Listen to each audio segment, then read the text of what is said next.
Welcome to Sacred Intimacy Tarot. Follow me on TikTok and follow me on YouTube. Please follow me on YouTube. YouTube is the same handle, Sacred Intimacy Tarot. All is well. All is well. And I don't know how to make that make sense to you, but all is well. And it's not because we don't know what's happening.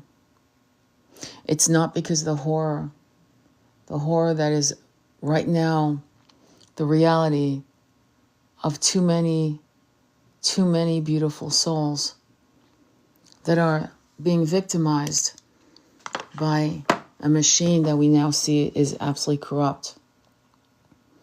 For a moment, it felt as if we were going off, like as if we were going to go fall into the abyss.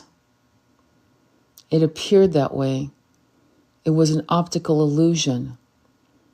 And for a while, as we held our breath, and many of you are still in the throes of panic, of what's the point and where are we going?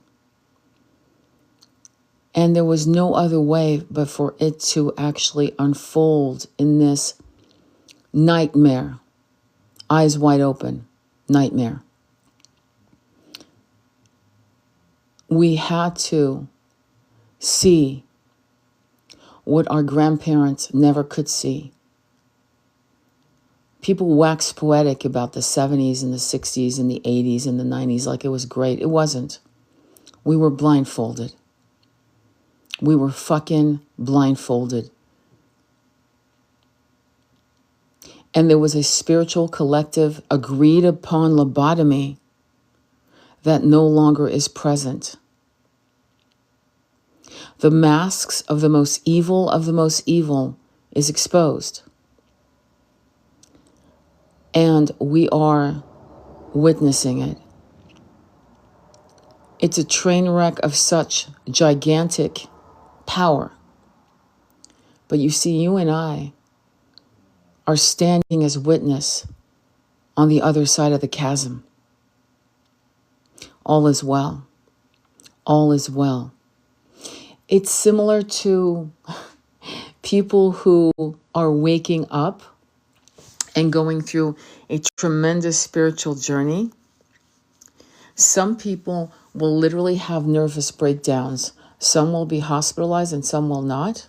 Somehow they'll be able to manage it on their own. Some people will be facing or have faced monumental physical challenges, and they made it. They're alive. And then after all that, many of you, some of you, will experience spiritual attack. It's not fucking crazy. Spiritual attacks happen in ways that are at first frightening, and then somebody who's actually on the path will actually second guess their spiritual path. Many of them will run back to their orthodox beliefs in fear, absolute fear, convinced by pedestrian-minded supposed spiritualists. They will go to these weird little psychopathic churches online, on the ground, boot on the ground, and get brainwashed. But these people were always most likely people who would be more apt to join cults. Those of us who make it are lone wolves. We don't like cults. In fact, we don't even like crowds, much less a cult. We'd rather be alone in the woods than ever join a cult. So the people were losing two different cults, whether it's a Eastern-based philosophy cult, whether it's a Orthodox process, and I think you know what I'm talking about. They were already lost. Because the first thing you have to realize is that you actually prefer your own company. And in that journey of preferring your own company, you start disentangling yourself from some scars of the things that were yours from other lives as well as this one. And things that entangled you in a karmic loop of your parents, the current lineage, your culture, your religion, and your country, your gender. You get the picture. And when you're able to align yourself with the highest truth possible in a 3D avatar body with the little 3D monkey brain, once you start really, feeling good in your skin and really like realizing I'll never be perfect, but I'm good. I'm a good person. I'm doing the right things. I'm doing my best and I learn every day. Suddenly, you get spiritually attacked. And you wonder, why? Why is this happening? I'm doing everything right. I don't deserve this. I'm a good person. And it's actually not that you're failing, it's that you're winning, that now you're becoming dangerous to nefarious forces. It is a spiritual war after all. It is a spiritual battle. And so when they see that you're no longer self-destructive and you're no longer rolling around in the mud of your own self-loathing, things start happening, and some of the things are magical and some of the things will appear dark. Very, very dark. And it should make you laugh. I mean, really laugh. When I was up in the mountains of Mariposa, California, it's in the northern part of California, I had been working on myself for a while. Sunbathing nude, putting my yoni out in the sun, chanting every day, chanting damn near all day, and holding womb healing circles for women, obviously. And I was good. I was starting to accept my shadows, my inability to ever be perfect as a woman the way the world had said I should look like, should act like, should speak like, should live like. And all of these things I had put to rest. And life was easy and soft and golden. And one day, I drove an hour away from that place where I lived in the mountains to go to the bank. It was something I did every month, and I would go and buy tinctures and things that I needed for my woman's health, like Dong Quai, black cohosh, things of that nature that I could not get in the little town that I lived in,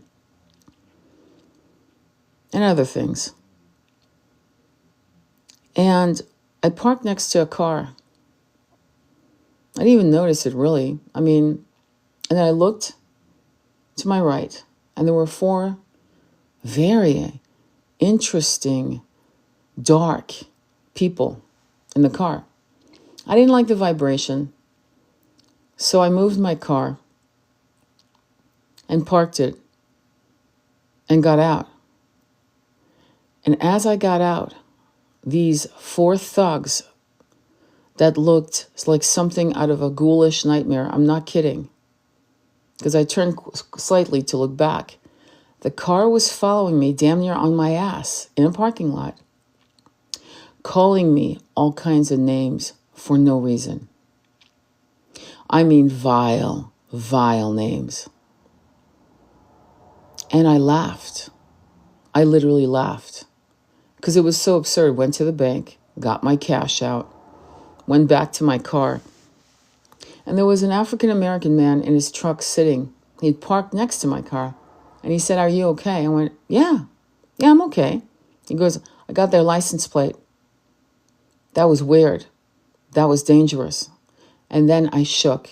I started shaking because I realized that these were the energy that I had, moved my car away was really, it was pure. I literally looked at evil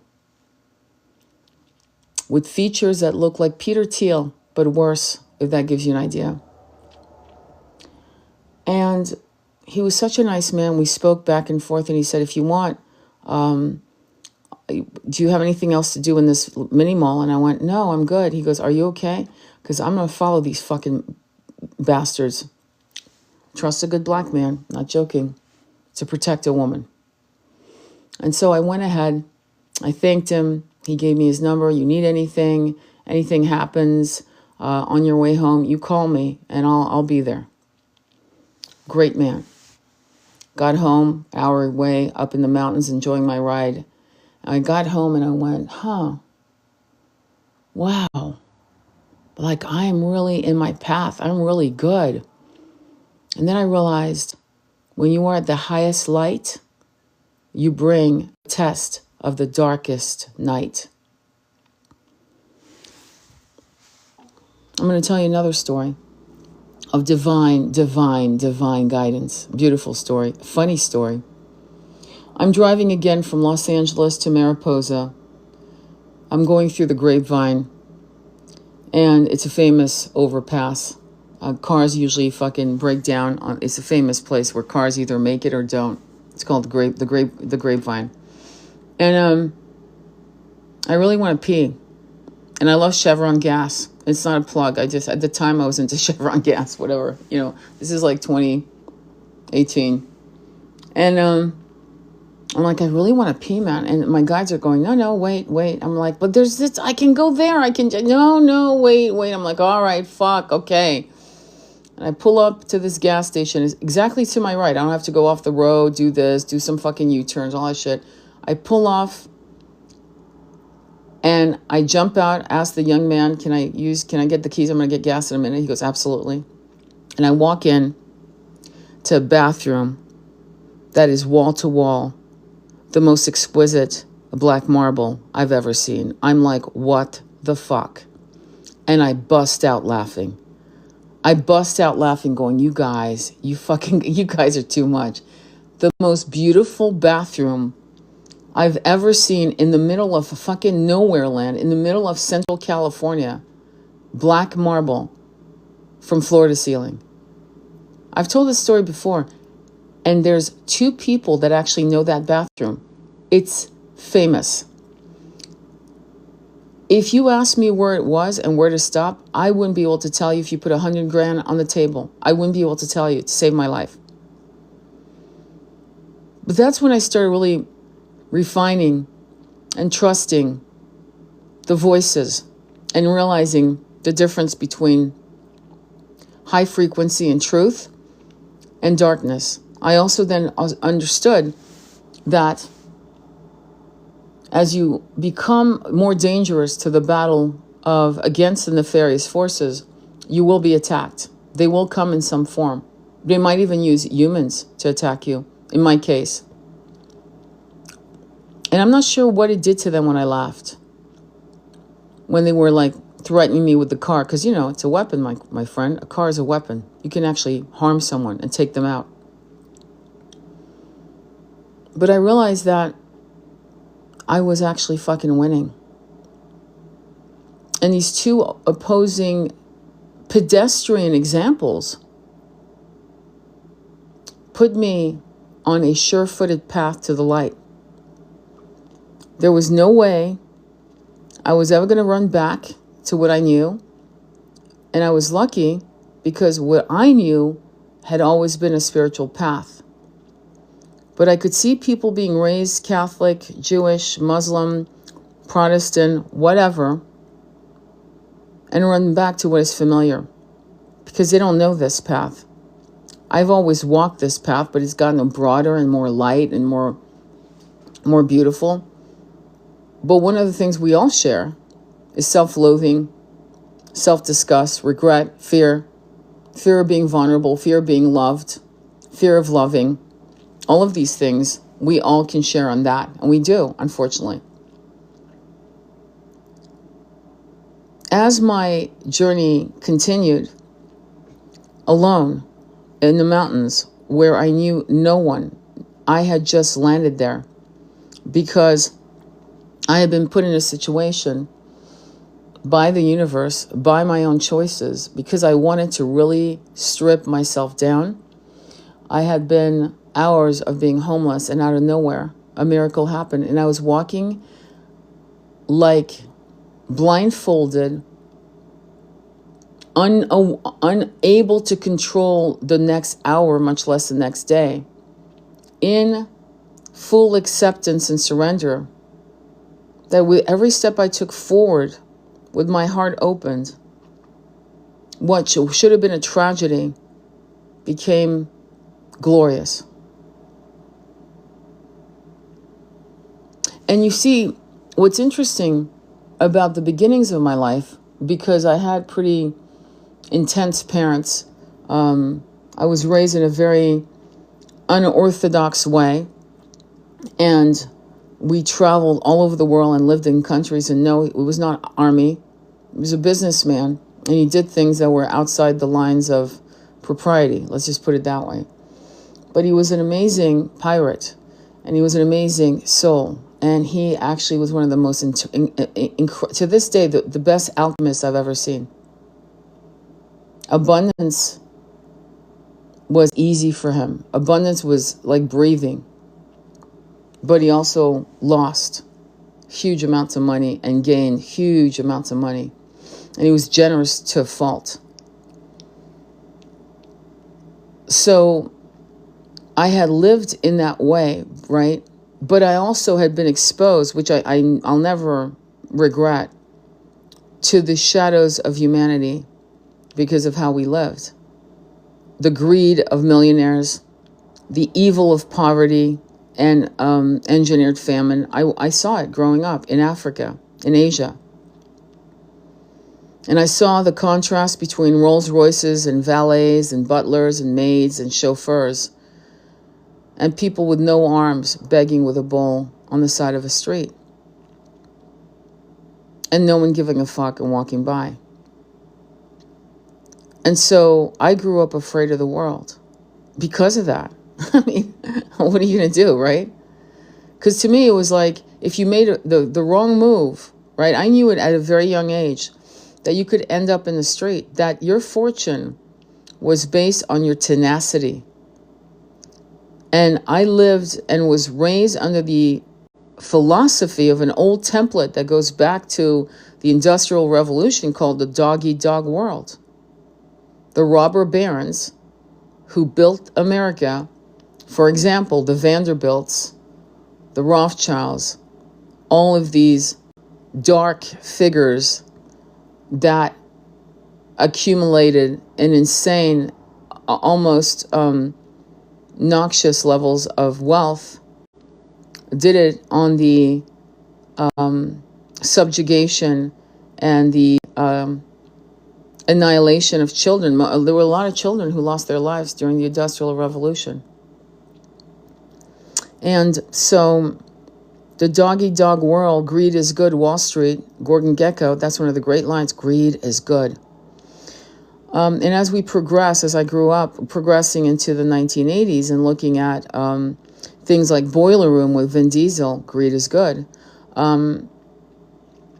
Money was a tool for some of us. It was a tool to show off. You know, I have a Rolls Royce. I have a mansion. I have a house in the Caribbean. Boo-hoo, you. There were guys like Dan Pena. You should look him up. You should actually look him up. You should know your enemies. Dan Pena is, he fosters men under the old 3D template of greed is good and the violence that was perpetrated against all indigenous people all over the world. That kind of philosophy and mentality is what riddled, you know, has really harmed us like you wouldn't believe. Pre-Columbus type shit. And so I grew up, that's my point, I grew up afraid of the world. I grew up afraid of making mistakes. And it took a while, it took a long time actually, to grow out of that.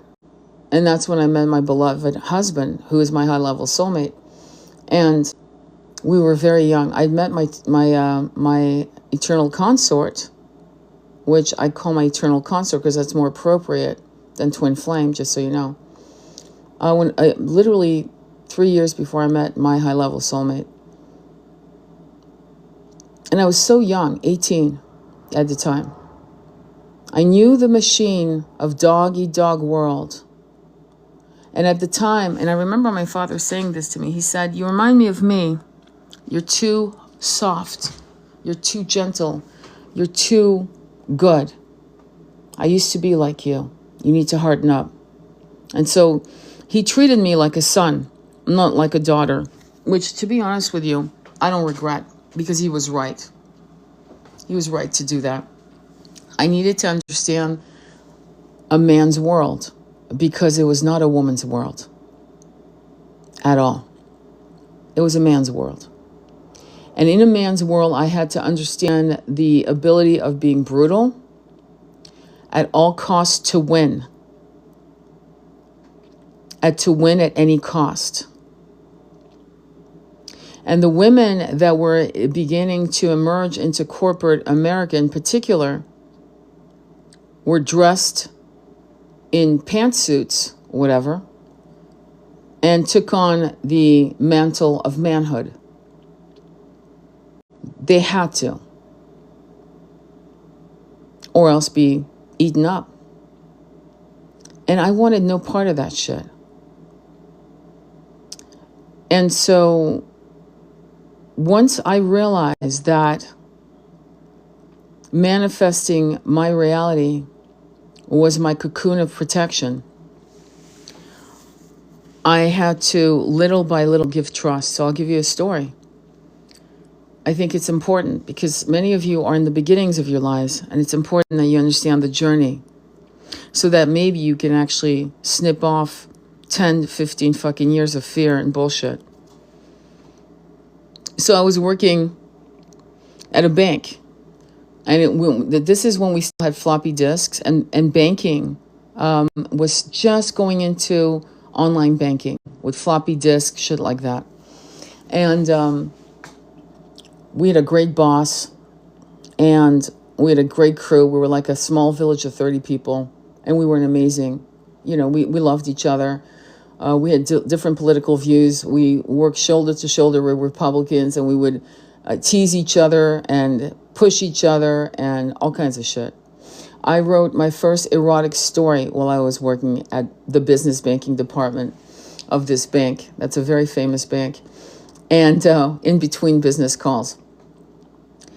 And one day, after 2 years, somebody came in that looked like Nick Nolte out of Dallas 40, like a movie.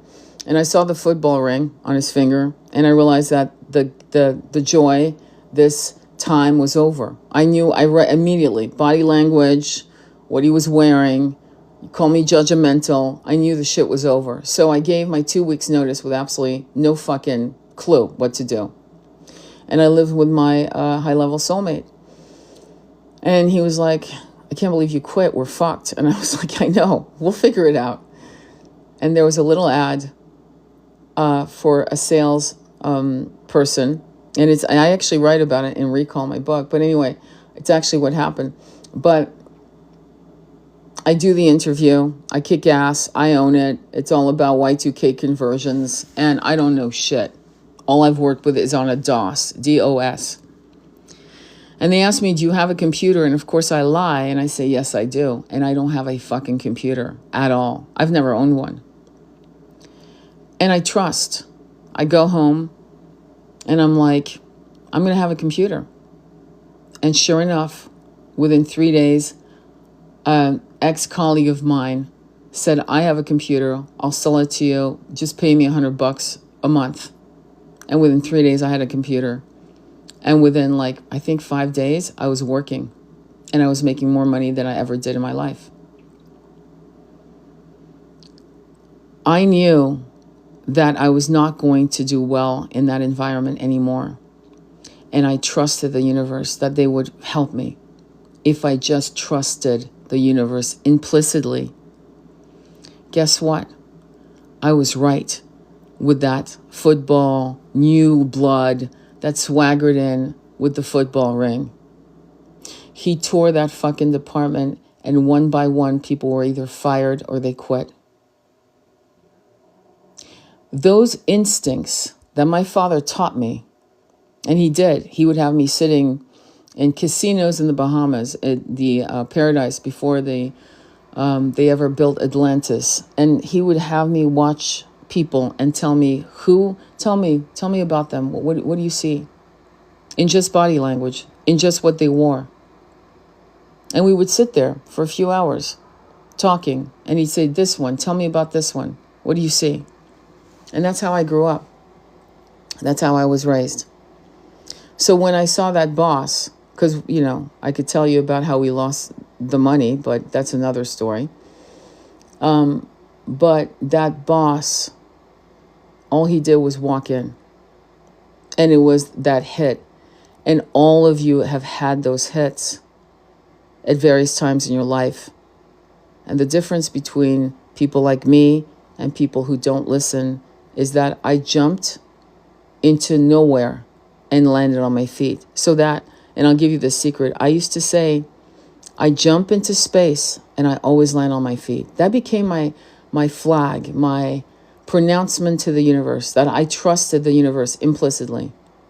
I jump into space and I always land on my feet. And you know what? I fucking always did. One of the last jobs I had, I was fired. I was trying to buy a house in upstate New York. And I knew from the body language that it was over. And frankly, I wanted it to be over because for about a year, I'd been trying to get back to California, things of that nature. And I was with my beloved eternal consort at that time. This is years later. This is right before I went to Mariposa, California, maybe 2 years before. And I get fired and I'm so fucking happy. Now, you know how unemployment works. It doesn't really pay the bills, but it pays the bills. And I went home and my eternal consort was my beloved was so happy. And I was happy. And for the entire time, I woke up every morning joyous, excited, relieved, grateful, to the point where I was receiving checks in the mail from things that made no sense. One check was for what was it, $1,500. And I called to make sure this was correct, and it was correct. It was a refund from something I'd done, I guess. And there it was. And so we spent the entire summer, spring and summer, into fall, hanging out, going to the gym, hiking, making love on the Hudson Bay, laying out in the sun, doing whatever the fuck we wanted, eating well, whatever. Having arguments, stupid arguments, beautiful moments, toxic moments. And it taught me a lot. It taught me about the working mechanics of gratitude. Instead of being embarrassed, ashamed, depressed, and this was natural because I really was fucking relieved, I have to say. I'm still relieved even talking about it today, years later. But man, finally I could concentrate on my spiritual path. And he had told me to buy a book by Florida Donner about, I don't have the title in front of me, and I did. He used to tell me certain books to buy all the time. We'd read them out loud, or he'd say, what do you think of this book? And we'd talk about it. We'd be doing audibles a lot on all kinds of esoteric works from various authors. But I remember him saying, you need to do this. You need to go to a village, a town where you know no one. You have to do this. It's a rite of passage. You have to do this. And I said, well, so you want me to leave you? He says, well, I don't really want you to leave me, but I know that you need this. You need to experience this. And sure enough, the universe conspired 2 years later where we were in separation. And I did exactly that. I went to a town, I knew no one, and magic happened. So the path of the eternal consort, teacher, advisor, beloved, right? Lover. Above all lovers. The lover above all lovers. The beloved. Yeah, that's how it works. And I was toxic, obviously, because I'm starting to realize I listened to one of my lives recently, and I make it sound like he was the only. No, I was toxic too, clearly, obviously, right? I had toxic traits of jealousy, possessiveness, things of that nature. Because why? Because fear, lack energy. But he was outrageous because he would push my buttons. And I'm more and more, I mean, I knew it then, but now more than ever, he was doing it on purpose to fuck with me. And why? In his weird, hard-ass way, to teach me. To teach me what? To teach me to burn it. To teach me to burn it away from me. And it's something my father was like, you know. He would teach us, my brother and I, how to do things by being hard ass. And not without love. There was lots of love. Don't get me wrong. There was love. I mean, my father loved the shit. We were his world. We were his reason to live. Okay, I'm not kidding. Half the shit he did was for us. More than half. And I have to respect him for that. But what I do know about how we learn, and if you look at all the great Shaolin masters or whatever, they cuff you in the head. I mean, they always cuff you in the head. Oh, boy, what do you think you're doing? Do it this way. Do it right. Do it right. I mean, they push. So for some of us, the toughness isn't about toughness. The concept, the philosophy of foot to ass, the universe does it. It's called tower moments. The universe will see you clinging to a job you fucking hate, a boss that treats you like shit. I saw what it did to my mom. She sat at a job with a boss that destroyed her. It destroyed her gentleness. It destroyed her innate sense of self-worth. It humiliated her because she needed the money. She needed the money. Did you hear me? The infrastructure has set it up so even though she was in her 70s and should have been retired, she lived in a system where the Social Security was a fucking joke. They want to cut out. I have a friend right now who's touching, what is she getting, I think? $700 a month on Social Security? Are you fucking kidding me? And she had to stop working because she had stage 4 cancer at the throat. You've heard about her many, many times. I've talked about her many times. And $700. So how is she living? Well, because she's part of a religious situation, a spiritual Eastern-based religion, philosophy, what do you want to call it? A group of people, very, very rich, send her like 20, 30,000 a year so she can live because the government won't do its job. So why am I going off on that? Well, because money is an interesting tool. It's it's fraught with a lot of illusions, a lot of fear, a lot of resentment, a lot. And why did I say my father was an alchemist? Because he honestly made a decision somewhere back, I don't know where. I really don't, when he decided. He was highly psychic. Is that he would live on his terms and he would enjoy life to its fullest. He was a bon vivant, what they call a bon vivant, which means he loved food, he loved life, he loved women, he loved money, and he loved luxury. And he was going to have that life. He didn't give a fuck. He was not going to apologize. Money would always be there. And he never did it out of fear. I think he realized that desire was what created all of us.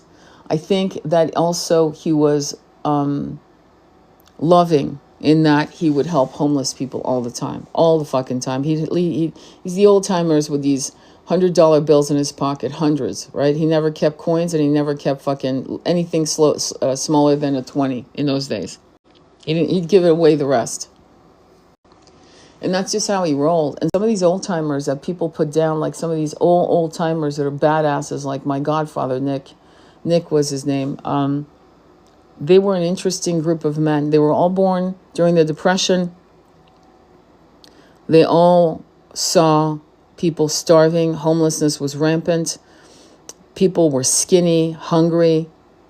People were desperate. People were stealing. It was very much like Les Miserables. You know the book Les Miserables by Victor Hugo with Colette and Jean Valjean stealing a loaf of bread and getting 20 years in jail. You know those stories? Okay, it was happening during the Depression, the Great Depression. in this country. And here we are, about the anniversary of it, by the way, 100 years later. So these men grew up in that environment, and for them, handmade suits from Savile Row in England and London, luxury upon luxury, was an act of rebellion, really, more than anything. It wasn't showing off. It was for their own reflection, to make them grin that they had survived the impossible, and now they were wearing a full-length vicuna coat to the floor, and they looked fucking amazing. It was an interesting breed of men. Most of them served into World War II. And most of them saw things and did things at the tender age of 18 and 19 that no one should see. My father used to go AWOL all the time, and come back. And they never arrested him because what the fuck, they needed him more than he was better for them on the battlefield than in jail. But he'd take a fucking vacation. I swear to God. He was fighting in the European stage. He'd just take off. Fuck this, I'm out. And then he'd come back 2 weeks later. I swear to God.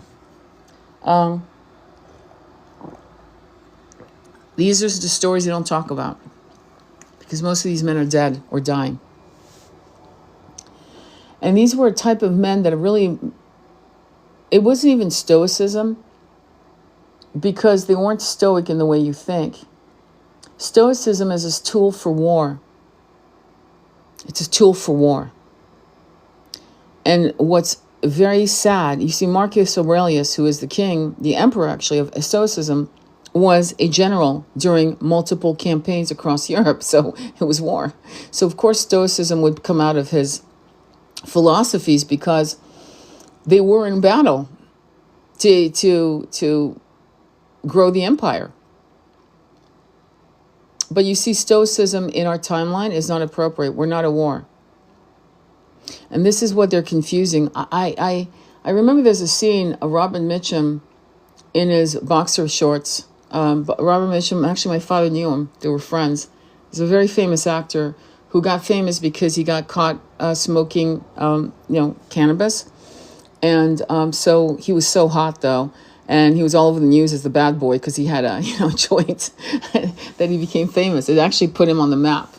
And so suddenly he was getting roles, MGM, Paramount, everyone wanted him because he was like the ultimate bad boy. But anyway, one of the great scenes is him literally saying, he's ironing money. And the woman, beautiful woman, is saying, what are you doing? He goes, when I have to think, I just iron my money. His pants are like neatly, hanging on a hanger. And he's literally ironing money and just thinking, with a cigarette in his mouth, just thinking. These characters, men like that, they really fucking don't make him anymore. But if I were to give you a template between Yeshua and powerful men who survived crazy shit, because one of the great stories about Robert Mitchum is that he used to actually jump trains when he was 15. He used to jump trains, and he used to do things that were massively illegal just to fucking eat. Okay, he'd steal to eat. But he didn't steal just for the fuck of it. He didn't steal to harm people. Okay? And what's the point of what I'm saying? Well, what I guess I'm saying is that something has happened to men, and I've been talking about it a lot, as you know, is that men don't know how to be men. And the ones who know how to be men are quietly being those incredible masculine templates, but they're quiet about it, which I understand. Because men are more likely to be quiet. They need that time. Again, my father taught me that, where I get up at 3 o'clock in the morning to do my business, and I'd see the red cherry of a cigarette. And a few times, because I'm also insomniac, I would sit across from him on the couch and ask him what was going on. And he'd tell me stories about the war, or only one story, only once. He'd never repeat the same stories ever again. And he would tell me things about how he could talk to his grandmother who was dead, but she would visit him. And he's saying, she looks just like you, sitting right there across from me. And he would actually converse with his ancestors about what to do next, about what was the next move. But the entirety of all of these men, and I could mention more, but we'll just stay with Nick and my father, is that they were all about survival. It was all about survival of the fittest. And so in that, there was pain. Because both of them, I know for a fact now, I mean, Nick told me he was, but my father, I'm going to make the assumption based on patterns of behavior, both of them had been sexually molested as children. And so because of that, there was still that dark shame that they held within themselves and that they did not know how to release. And so it would play out in different ways. My father was not into substance abuse at all. Where he found his distractions were in other women. And it was the same for Nick. Both of them found their distractions in other women. Both of them were not into substance abuse at all. But what I learned from these men is their incredible fearlessness in trusting that they couldn't fuck up life. Life can't be fucked up. Maybe because their beginnings, the templates of their beginnings were so fucked up that anything was better than that. You know what I'm saying? Like literally you can't fuck this up. The only way you could fuck up your life is if you harm people. And we're watching very rich, very powerful men who actually have choices, and it's not based on survival, choosing to harm people, choosing to harm hundreds of thousands, if not millions of people every day. They choose to do it. So there's no survival aspect here. These men, my father, Nick, Robert Mitchum, for example, they didn't choose to harm people. They were trying to survive, and they were trying and working very hard to thrive from a template that had given them some really traumatic beginnings, including serving in the war and still coming out the other side positive, fighting to survive. Do no harm. There's something they say called there's an honor among thieves. Honor among thieves. Well, let me give you an example of dealers on the streets having the baby formula social experiment done on them. Right? I don't know if you know that, but some really smart people came out on the streets, the badass side streets of this country, coming up to drug dealers and asking them and telling them there's a woman that needs formula. Not even a second thought. Asking them, what flavor and how many cans of formula, baby formula, no questions. Churches all across the country hemming and hawing, except for a few out of 99%, probably, I'm just going to be generous, 97% said no, my number, not a real number, but fuck from what I've saw, and 3% saying yes, a mixed bag of Islam, the mosques, Islamic mosques and Catholic and Presbyterian and Baptist churches saying no, and dealers saying yes. Dealers. Why? Well, because they have the same beginnings. An impossible template, a nightmarish template of assault, of abuse, both mental, physical, sexual, of poverty, of engineered famine. We saw it when SNAP was cut, engineered famine. We saw it with Gaza. We saw engineered famine. There's plenty of water. You're not allowed to grab water. You're not allowed to grab water in a cistern.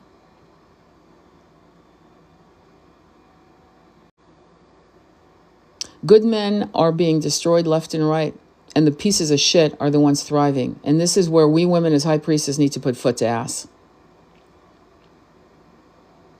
The good men that are left, the unicorns that are among us, have to be protected at all costs and put back on their feet so they can fucking fight the great fight. The final spiritual battle. We win the war. It's written. It has been written. But we have to show up to the meeting place, where all the starseeds gather, spiritually, remotely, however, physically. The knowing is not faith. It's a knowing. Faith is hoping the fuck it works out. I'm sorry, that's how I'm going to fucking break it down. But the knowing is knowing that no matter what, you'll land on your feet. No matter what, 5D will come. No matter what, 5D is here. No matter what, I just got to show up and life will be abundant. No matter what, I will be free. No matter what, I am free. No matter what, I will thrive. I am thriving. But I can't give you the key to your own freedom. And I showed you the template of these men. And they had problems. Don't get me wrong. I'm not putting them on a pedestal of, oh, this is like, the most honorable men. They weren't honor. They were honor among thieves. And there's something to be said about that. They were like Robin Hoods. I'll say that. I will say that. They were like Robin Hoods. I'd say that's accurate. And I respect them for that. Because had they been $100 million guys, I can tell you in their community, there would not be poverty. I'll tell you that.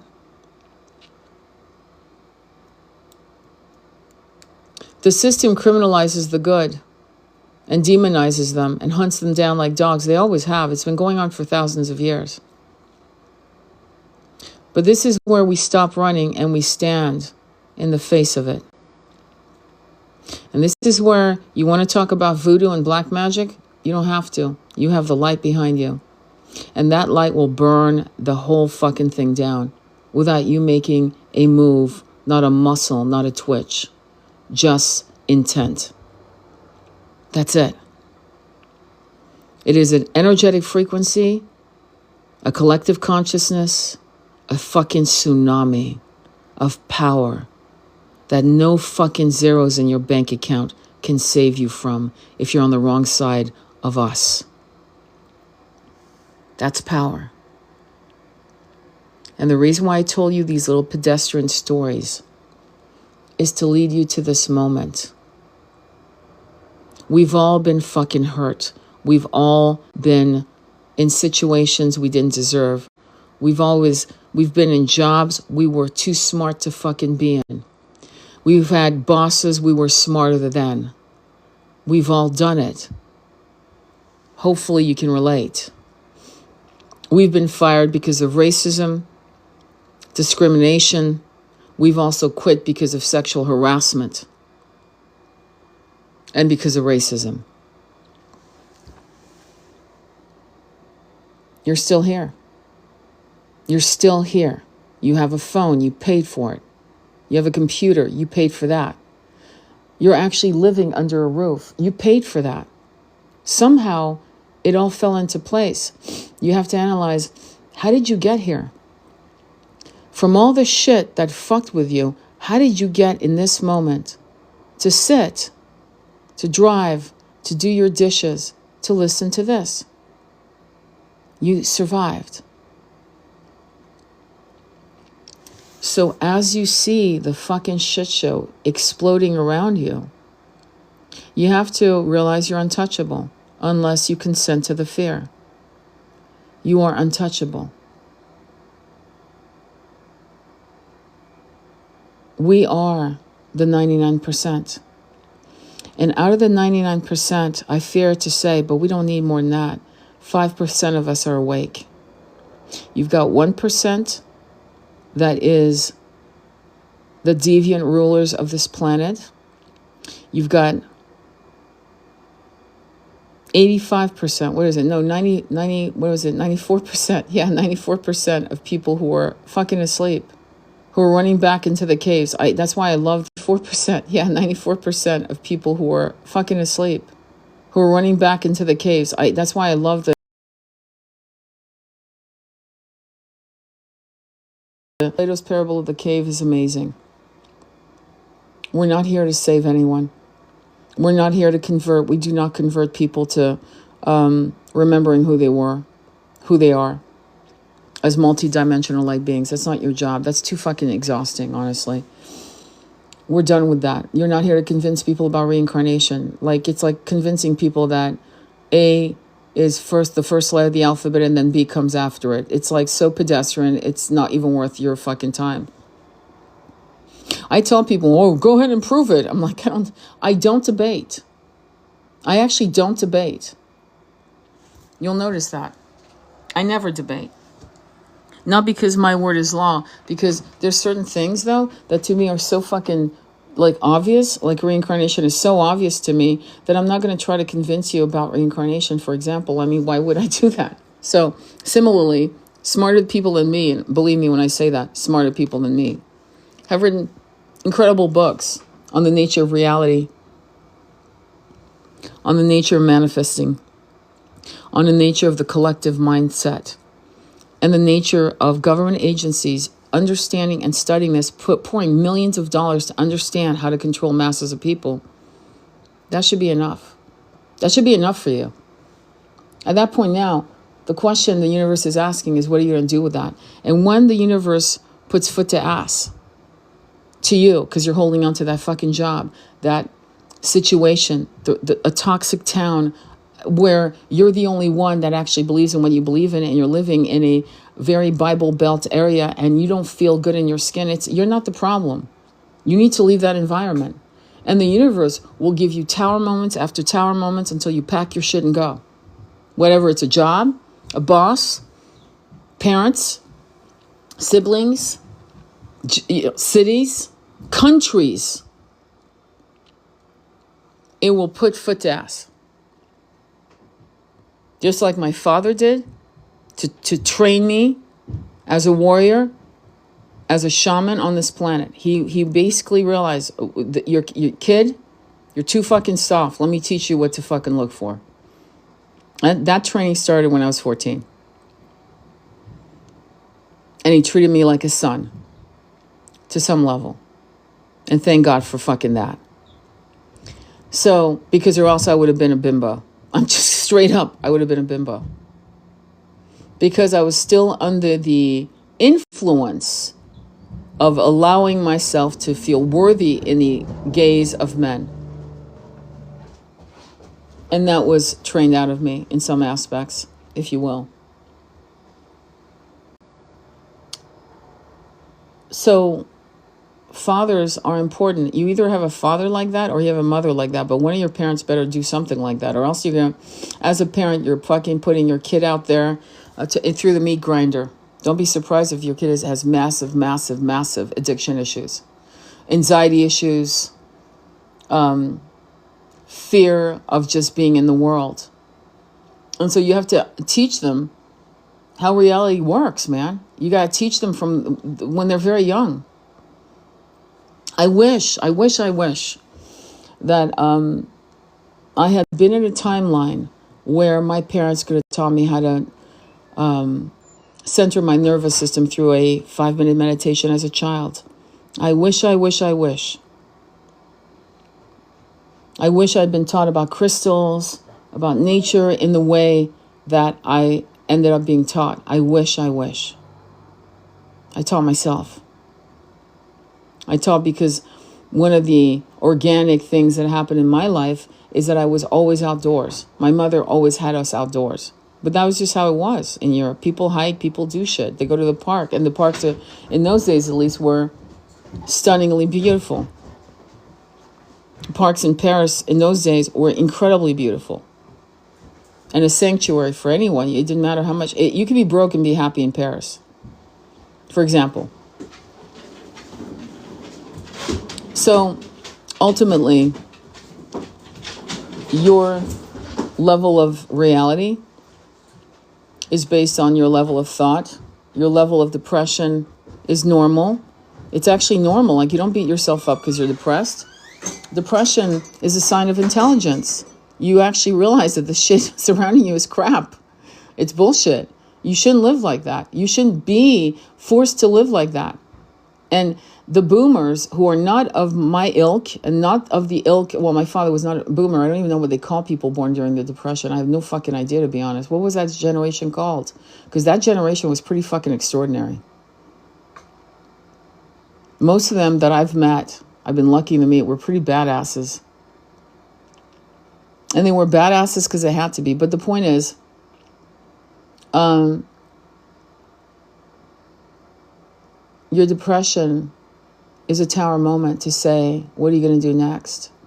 And during the depression, the last thing you want to do is do anything. I especially if you're going through clinical depression, at which point you can't even deal with sound. You either got your headset on all the time or you can't handle any sound. That's serious depression.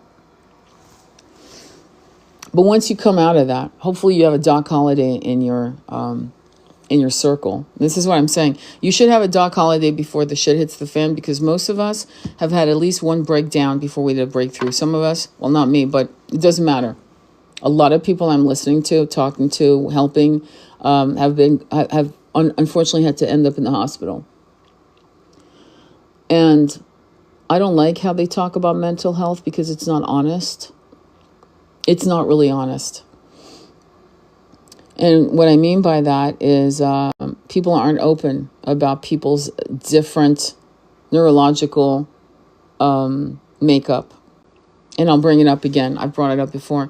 When Catherine Zeta-Jones, who's Michael Douglas's wife, came out, she had a contract with T-Mobile. Big contract. Nationwide contract.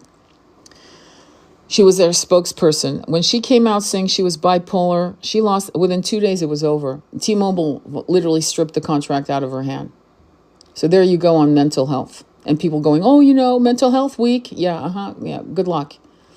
So for many, and by no way do I have a PhD in this. No way am I a scholar in this. I'm just talking from experience.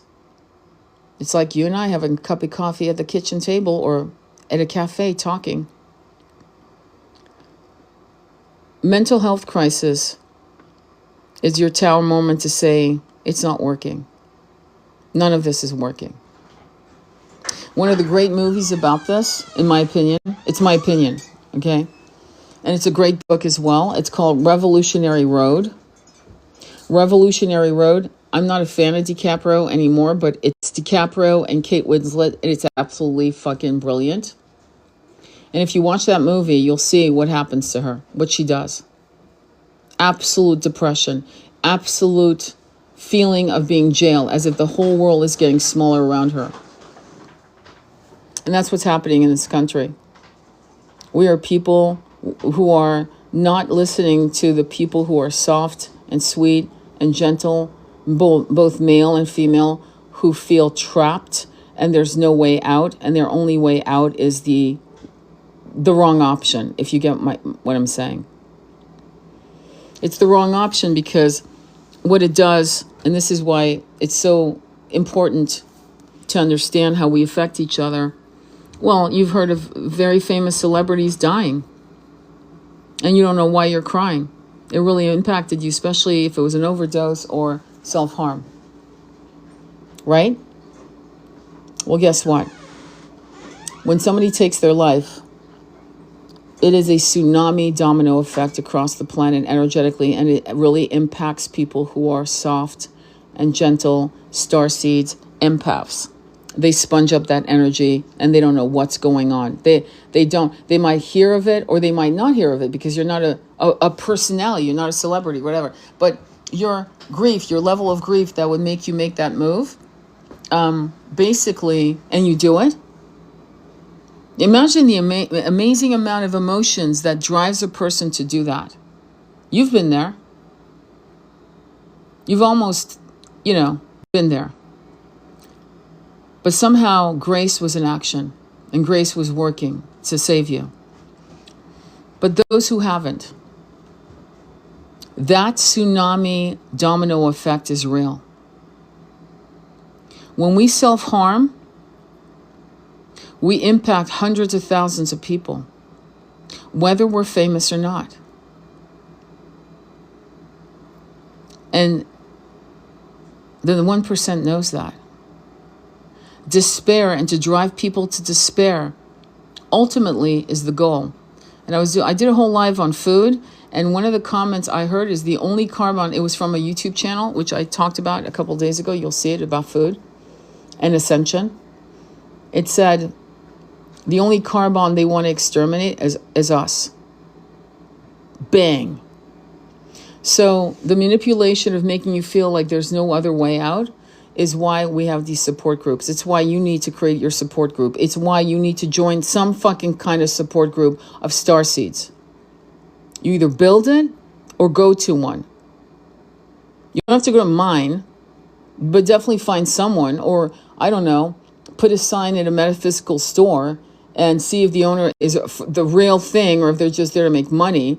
But if they're the real thing, they will open their store at night every Sunday or whatever for real support. I don't have a metaphysical store here. When COVID happened, this fucking community, I'm sorry, but I'm not a fan of this community because they're very red. Allowed the only metaphysical store that was here, they let it close down. So that is why it's not here. And to get to one is almost an hour away, in any direction. And I'm not poo-pooing. I have my community. I'm good. Anyway, I don't need one. But for you guys, like, figure it out. Figure it out. What could you do so that you guys can be transparent to each other? You can fucking fall apart if you have to. You guys can hug. The men and the women can hug and not sexualize it, right? Where you're all like brothers and sisters, helping you on this journey. And then really doing group meditations together. Group meditation to heal the planet, group meditations just together, but for your own desires, your own goals, your own clarity. I don't know how these men did it. My father, Nick, and other men like that. I don't know how they all I know is that most of them spent a lot of time alone. And they would go through their own resets without drugs. I don't know how they did it. I really fucking don't. So they would go through resets and they would just go back into the world like warriors. And then they would go back in like lone wolves back into the cave of solitary confinement of their own making, their own exile. They go through a reset. I mean, I'm like tracking what I saw as a kid, as a teenage girl, and how things would happen, you know? I remember one night, again, he'd always be up at 3, 4 o'clock in the morning. He'd be making grilled chicken in the middle of the night. We'd wake up on a Saturday with coffee, Uncle Ben's rice, and grilled chicken. He'd been cooking for like fucking 9 hours because he couldn't sleep. But my point is, I remember one day I went to the bathroom, dislocated my pinky toe, and he got up. He must have sensed something was wrong, and he saw me in absolute fucking agony, literally chewing on my fucking palm because I didn't want to scream. He took me to the hospital, and because they had to do all kinds of shots. I hated needles at the time. I think I was 17. I hated needles, and I was like, oh my God. I was having like a little sort of a panic attack. And that's when he said to me, I'll never forget, he said, a coward dies 1,000 deaths, a brave man only once. Stop thinking about it and just get it done. And that was it. I was like, and I sucked it up. And that line I never forgot. A coward dies 1,000 deaths, a brave man only once. And so that some of these philosophies that these men had to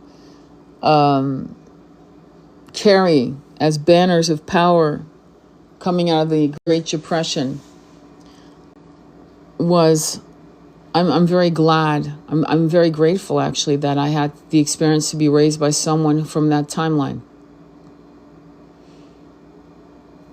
And I think, and I'm inviting men to study these men, to study what created them, why it created them as they were, because that's a good beginning. And I would toggle that between Yeshua as a template.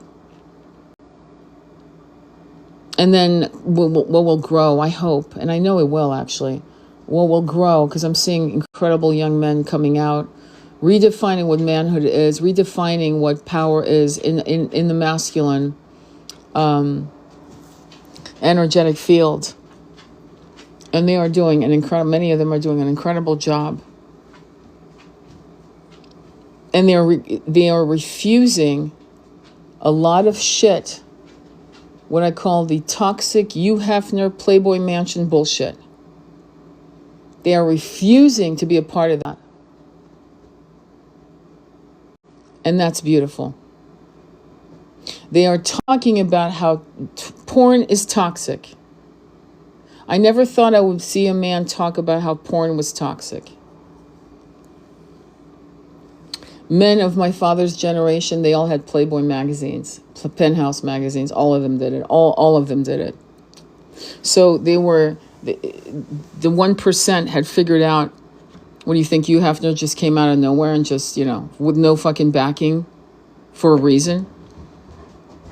So they knew that these warriors that had come back from these wars that were incredible characters needed to be somehow controlled in their root chakra, and there came those magazines.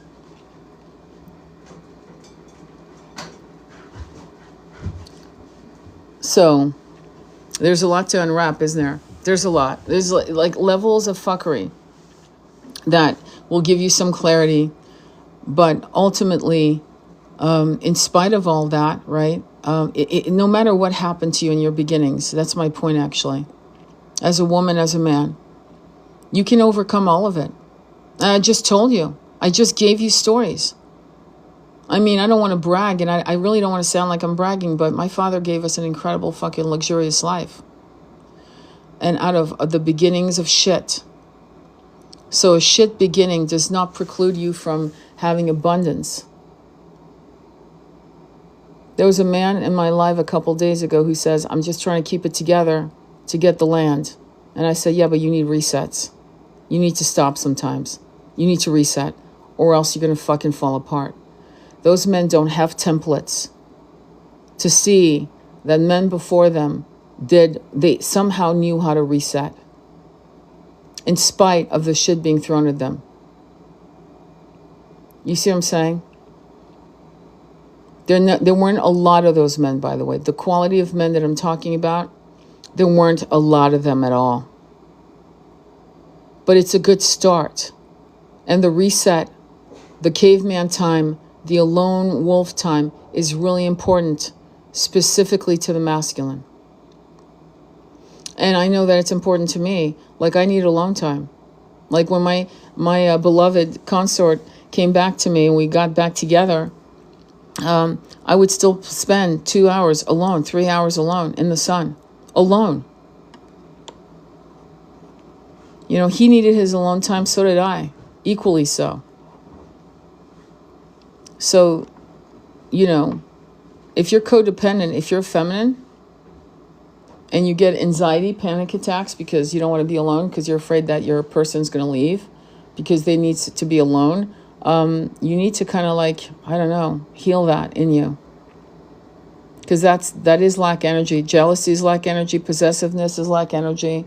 I had that. I understand that completely.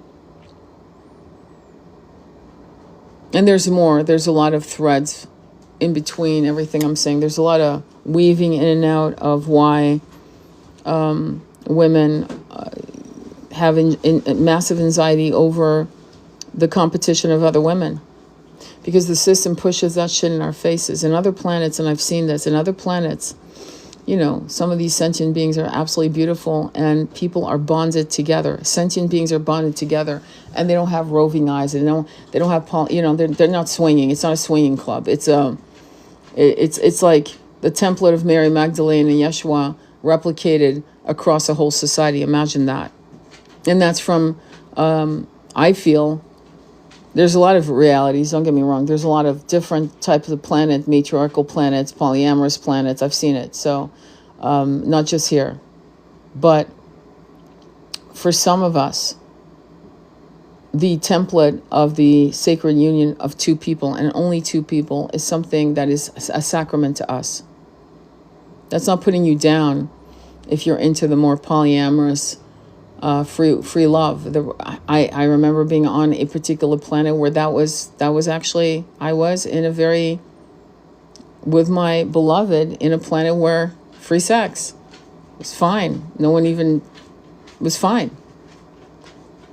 But it was more,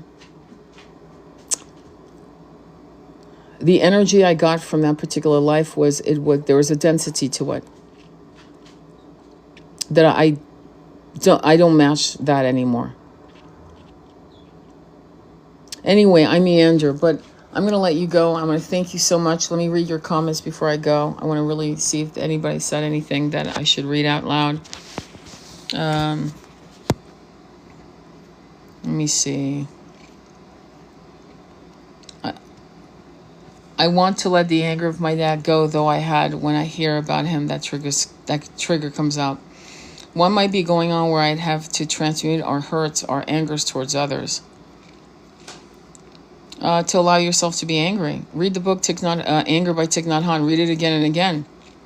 Underline, study the book like it's like you need to pass a test. This happened to me this year to get me to move out of the house I bought with my ex. Right on. Yeah, letting go shit. That the silent generation, they were before boomers. Yeah. Oh, they're called the silent generation, for real? My grandparents lived through the Depression. The fear was passed down through parents to me. Well, my father had no fear. I'm just going to tell you. So it had nothing to do with fear. It had to do with can-do attitude. It was it was just, I'm going to just say, it was Robin Hood / Hustlers. Hustler Academy. Seriously, no fear. So I don't know what to say on that. I don't understand. I'm sorry they had that much fear. I needed to hear this today. I'm allowing this reset. Yeah, the reset is really important. Oops, sorry, I did it by mistake. Anyway, I'll let you guys go.